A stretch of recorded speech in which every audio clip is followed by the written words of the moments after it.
nnọọ n'ihe nkiri YouTube Igbo ndị ọma njem ọnụ ekene m unu, Igbo ndị nje agala, Igbo ndị nje eko, nnọọ.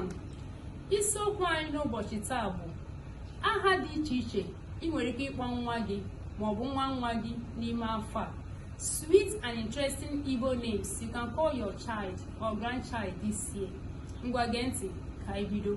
Aha mbụ anyị nwere bụ Ada Mmụọ Nsọ. Ada Mmụọ Nsọ. Ada means daughter. Mmụọ Nsọ Holy Ghost. Ada Mmụọ Nsọ is Holy Ghost daughter. Nke ọzọ bụ obi m na-eto Chukwu. Obi m na-eto Chukwu. My heart praises God. My heart praises God. Nke ọzọ bụ sọ gị bụ Chukwu. Sọ gị bụ Chukwu. Only you are God. Only you are God.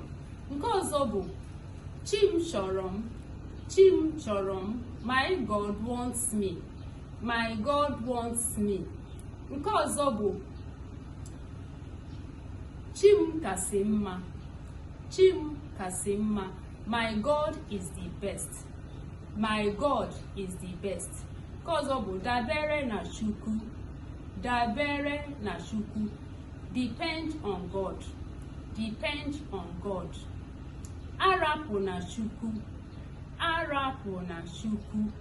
Hold on to God. Hold on to God. Chi Asoka.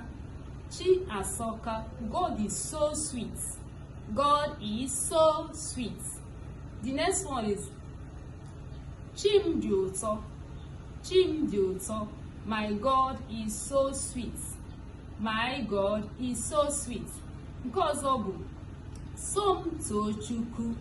Som too Chukwu. Anyị ga-akwụsị ebe a. Ọ bụrụ na ị like video a, gwa ndị enyi gị about it. Pinye aka, subscribe, and gwa ndị ọzọ maka this video. We'll see you in the next video. Daalụ rinne maka ịnọnyere anyị.